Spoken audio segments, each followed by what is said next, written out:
today. In this video, I wanted to give my house a little bit more of a fall feel. It is not fall yet, not until I believe it's September 22nd this year. And I am in Texas, so it is still very hot here. But there's something about just that feeling you get, and hopefully y'all know what I'm talking about, but you just feel like it should be warmer weather when you look outside, and it feels like you should be having soup and hot chocolate and just enjoying all the things that are fall, even if the calendar isn't telling us it's fall yet.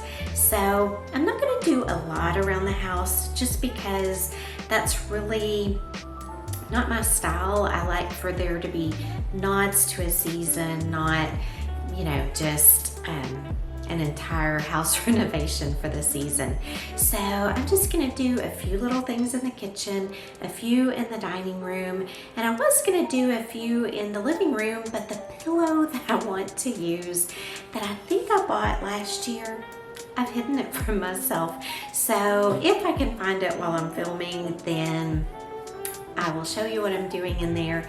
Otherwise, I'm just gonna stick to the kitchen and the dining room. So let's go ahead and get started. I'll probably put on some good fall music for you to listen to while I make a few changeovers here in the kitchen.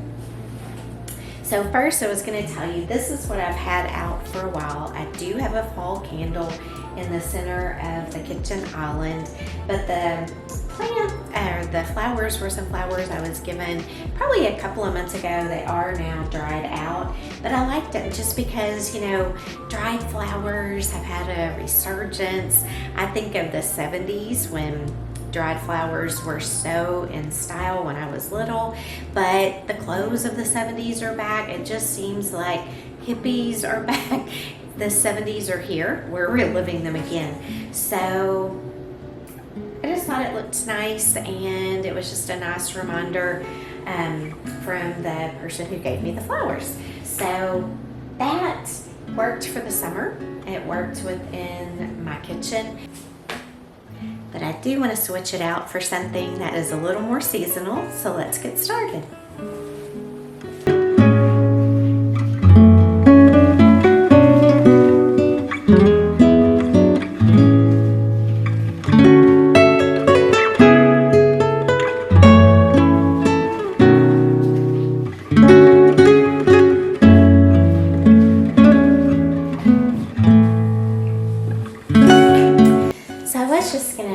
To you. This was not a very expensive arrangement. It's a dough bowl that I bought at Hobby Lobby several years ago, and then I've looked for this for different seasons at Hobby Lobby and haven't really been able to find nice ones.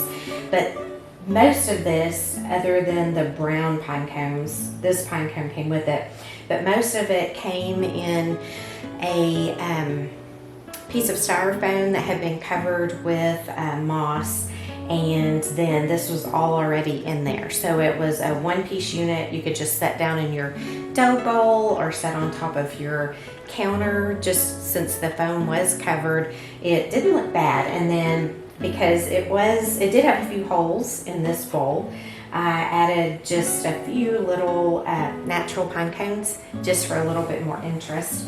And I like the way it turned out.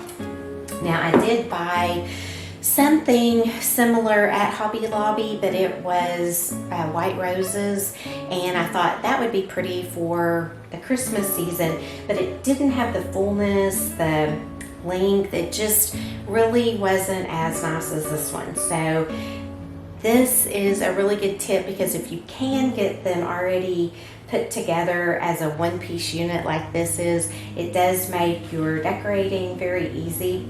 I do think the colors in this arrangement go very nicely in my kitchen without screaming bright orange necessarily. There is the orange and the red in the leaves, but it's just a nice arrangement that I can leave out for the fall.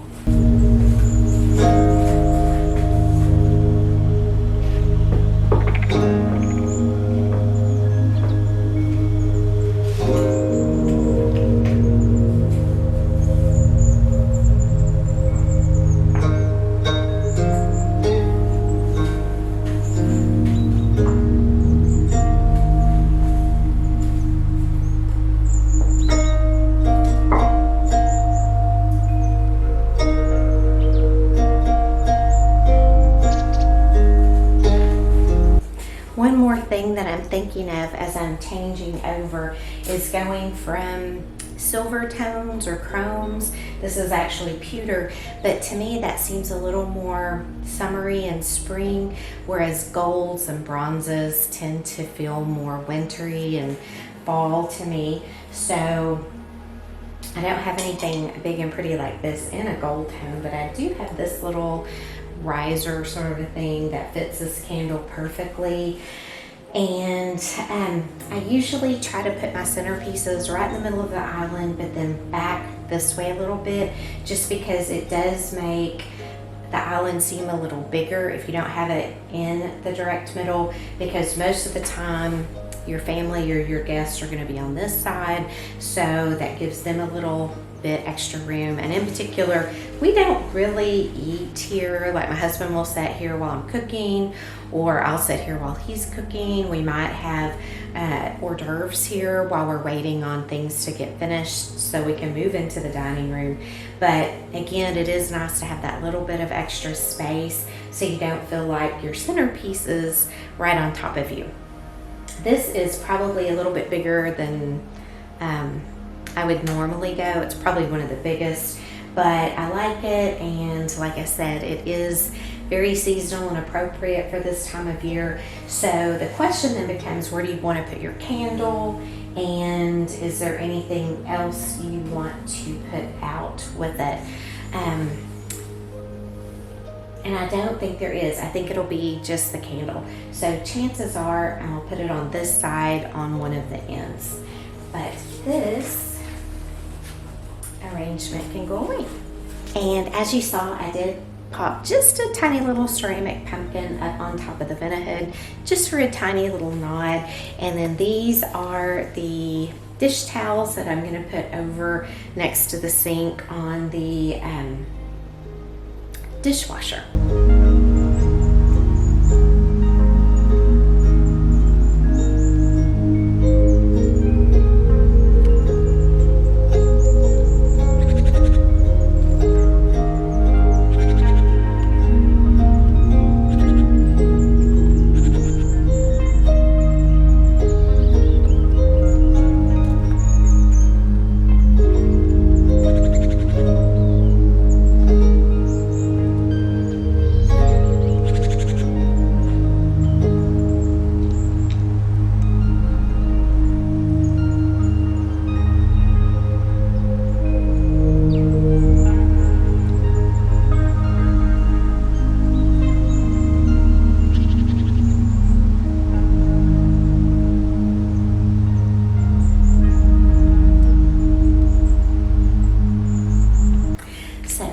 It for the kitchen, so let's move into the dining room.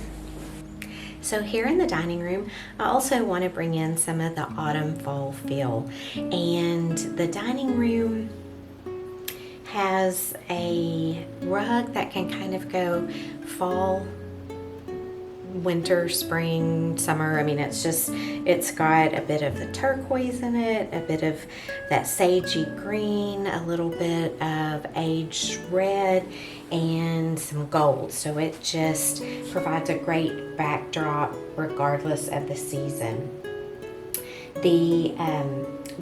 There's white in here, there's yellow in here, there's sage green, there's paint, there's wood. So it kind of is a perfect mix and backdrop for whatever you want to do here. So I already have a sagey green runner on the buffet, and I'm gonna go ahead and leave it just because I really like it. Now come, more Christmas time, I might do something gold or red, but this is a great fall transitional piece. Also, I have little gold votives, which again are still kind of timeless. I am trying to bring in more of the gold, so we'll leave those out at this point. And then I have the traditional crystal, I think they were called rose vases possibly, and then they have the brass stand. So again, that golden color, and I've been enjoying these for a few months, and I'm gonna go ahead and leave them because I do feel like it's a good transitional piece. And over on the table, I've had no cloth on the table just because, again, tablecloths usually to me feel a little more wintry. Now, I'm not saying I don't use them during the summer. Obviously, you know, I had a whole video a few times back about some of the coolest linens that I really felt like I got this summer at H&M, linen-wise and cotton for dining out or dining in. And you'll see some of those napkins in just a minute. But for the table, I probably will go ahead and put a runner on it for the autumn and fall, and I will change out the candles that I have on the table and on that little piece. But where my major changes in here will come will be what I select for the table. So I'll be going, instead of going with the blue willow that I usually use every day, or I have some white Mikasa Yardley that I like to use, I will be going for the Spode Woodlands, which is obviously great all year round, but in particular I love it for the fall and the winter. Of course, at Christmas I usually put out my Christmas tree Spode, but to go with the Spode Woodlands, then I'll also be using gold flatware. And again, that's just more of the wintry feel to me. And I think I'm also gonna probably use stemware with a gold green stem, again just for the color. And then for napkins, I will either use, even though it is fall or transitional fall, I'm probably gonna pull out the green linen napkins that came from H&M because I do love them and I love to use them wrinkled, or the khaki colored ones, which are also nice and they wash well. You don't have to worry about getting stains on them because really they didn't cost much. And the other one that I might use is more of a burnt orangey red color. It goes great with the carpet. It is paisley, but I think it works still well with the Spode, even though they're clashing patterns. It works. So for the table runners, I had thought about this one with the plaid, but the more I look at it, I don't like that. What I actually are preferring is just a beige linen one. So I'm going to go ahead and put that out and see what I think about it. Now, I will still be using the same arrangement in the middle of the table. I probably will use the same candlesticks, and I will be switching out the yellow candles probably for something a little darker, maybe a green. So let's play for a little bit and see what we end up liking.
Of course, sterling is always appropriate.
When it comes to candles and candlesticks, there are at least two things you're going to need.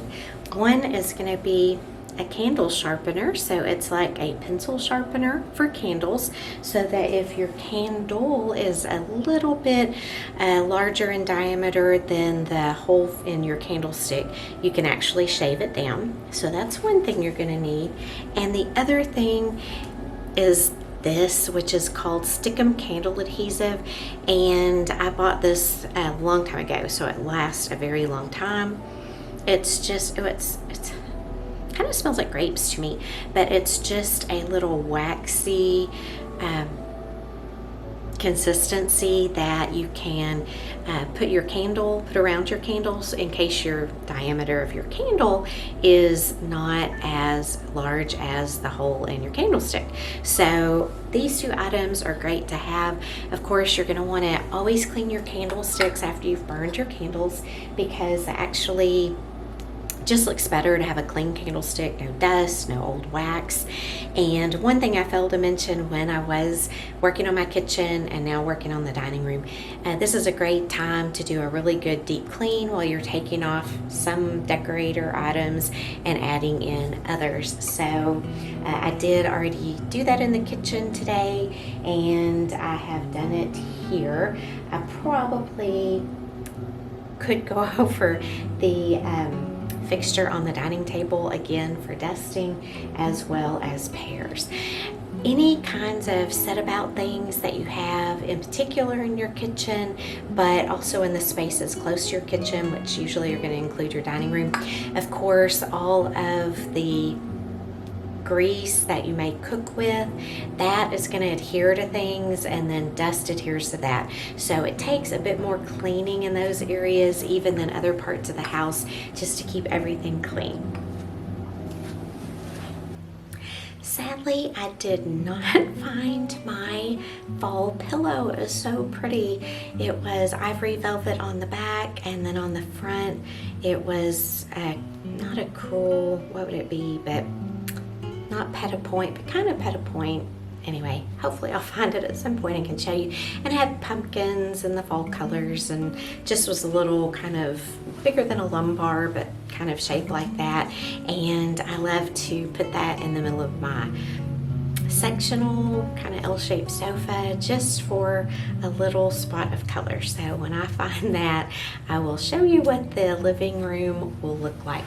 But right now, I wanted to share a little bit of cooking that I did earlier in the week. Of course, zucchinis have been quite abundant and a pretty good price in the store. Not that anything's a really great price in the store, but I have fallen in love with zucchini soup. Both my husband and I enjoyed it, and the recipe that I'm using does not use any cream or milk product, but it is creamy, so I think you would enjoy that, especially if you're trying to cut out any kind of dairy or creams. Then the other thing I had mentioned in an earlier video, but it is a zucchini and tomato tart that is so amazingly good. And all you really use in that is a puff pastry that you buy pre-made at the store. It has tomatoes in it, fresh tomatoes. It has fresh zucchini, Parmesan cheese, mozzarella cheese, fresh basil, and fresh thyme, and there might be a little salt and pepper. And then the first time I made it, I did not have any milk in the house, so I just made it an egg, beat up an egg and poured over it, and that worked out perfect. And then the second time, the recipe actually calls for more of a custard, so the milk and the egg mixed together. So I had milk and I did that. I actually used almond milk, and that turned out perfect as well. And like I said, I've had all sorts of different picky eaters that I've shared it with, and everyone has loved it. So that is a good one. It actually keeps well, so you can serve it as a leftover and it is still as good as the first time you served it. So I definitely recommend those two things. There is also a zucchini feta salad that I am dying to try. I just haven't got around to it, but if I get to make it in between now and when this video gets published, I will share that as well. So let's go back in time and let me show you the two zucchini recipes that I'm absolutely loving this year.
Thank you so much for joining me this week.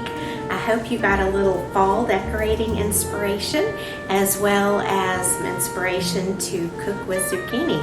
You know, I think I've always kind of underrated it, but I don't know, these recipes have turned out really well, so I think I'll be eating zucchinis a lot more in the future.